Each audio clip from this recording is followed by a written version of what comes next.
অন্তর্বর্তীকালীন সরকারকে পরিষ্কার করে বলে দিতে চাই যে 1400 শহীদের লাশের উপরে আপনাদেরকে ক্ষমতা দেওয়া হয়েছে, আপনাদেরকেও কিন্তু আমরা মাফ করব না। 1400 শহীদের রক্তের সাথে গাদ্দারি করেন হাসিনাকে যেভাবে এই দেশবাসী ক্ষমা করে নাই, আপনাদেরকেও ক্ষমা করবে না। বাংলাদেশে দিল্লির আধিপত্যবাদ আর কায়েম হতে দেওয়া হবে না। বাংলাদেশে শেখ হাসিনা আর ফিরবে না। বাংলাদেশে আওয়ামী লীগের আর কোনো পুনর্বাসন হবে না কোনো ফর্মে। সেটা সোহেল তাজের নামেও যেমন হবে না, কোনো নামে হবে না। 1400 শহীদ কেন জীবন দিয়েছিলেন সেটা যেন ভুলে না যাই। কাদের কারণে 1400 মানুষ শহীদ হয়েছে, সেই আওয়ামী লীগ, শেখ হাসিনা, দিল্লি জাতীয় পার্টি, বন্দুকদর্জি থেকে শুরু করে বাংলার নব্য মির্জাফরদেরকে যেন ভুলে না যায়। কিভাবে জগৎ শেখ অভিজাতের কাছে 1757 সালে বাংলার স্বাধীনতা বিক্রি করে দিয়েছিল, কিভাবে গত 16 বছর ধরে বাংলাদেশের স্বাধীনতা আওয়ামী লীগ দিল্লির কাছে বিক্রি করে দিয়েছে, সেটা যেন ভুলে না যায়। আজকের কফিনে মিছিলের এটাই হচ্ছে প্রতীকী তাৎপর্য। শাসন ব্যবস্থা যারা যারা সরকারের পদ্ধতিতে কায়েম করেছিল, তারা বারবার যেই ভুল করে করে পতনের শেষ দিকে চলে গেছিল, এই হাসিনাও একই রকম করে একই ধরনের ভুল করে করে বছরের পর বছর তার আমল নামা এত মোটা করেছে যে তার পতনটাও ঠিক কাছাকাছি চলে এসেছিল। এবং এটা বুঝবার জন্য খুব বড় বিজ্ঞানী অথবা বুদ্ধিজীবী হওয়ার প্রয়োজন ছিল না যে প্রত্যেকটা স্বৈরাচারের অপরাধ এবং গুনাহ যখন জমতে থাকে তখন সেই পাহাড় সমান গুনাহ নিয়ে তাকে নীলনদের মতো ডুবতে হয়।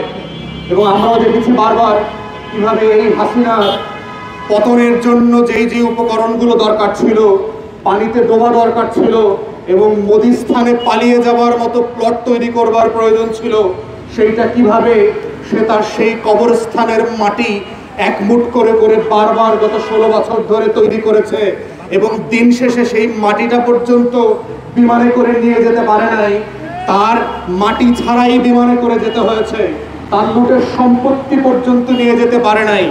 তাই আজকে 1 বছর পেরিয়ে এসে আমাদেরকে ইতিহাস থেকে যেমন শিক্ষা নিতে হবে, ঠিক একইভাবে গত বছরের জুলাই আগস্ট আন্দোলনের গণ অভ্যুত্থানে যারা প্রাণ দিয়েছিলেন, জীবন দিয়েছিলেন, তারা কেন প্রাণ দিয়েছিলেন সেই জায়গাটা আমাদেরকে ভুলে গেলে চলবে না। 1400 শহীদের রক্তে গড়া এই গণ অভ্যুত্থানকে নিয়ে যদি খেলার চেষ্টা করা হয়, বাংলাদেশকে যদি নিয়ে আবার দিল্লির গোলামি স্থানে পরিণত করবার চেষ্টা করা হয়, রাজনৈতিক দলগুলোর ভিতরে ক্ষেত্র বিশেষে গোপন এন্ট্রাপমেন্টের পলিসি তৈরি করে করে যেইভাবে বিভক্ত তৈরি করা হচ্ছে এবং বাংলাদেশকে তার পুরাতন আমলে ফিরিয়ে নেবার চেষ্টা করা হচ্ছে, এই ষড়যন্ত্র আমরা সফল হইতে দেব না। এটাই হচ্ছে 1400 শহীদের রক্তের বদলা, যে বাংলাদেশ আর তার আগের জায়গায় ফিরে যাবে না। বাংলাদেশে দিল্লির আধিপত্যবাদ আর কায়েম হতে দেওয়া হবে না। বাংলাদেশে শেখ হাসিনা আর ফিরবে না। বাংলাদেশে আওয়ামী লীগের আর কোনো পুনর্বাসন হবে না কোনো ফর্মে। সেটা সোহেল তাজের নামেও যেমন হবে না, কোনো নামে হবে না।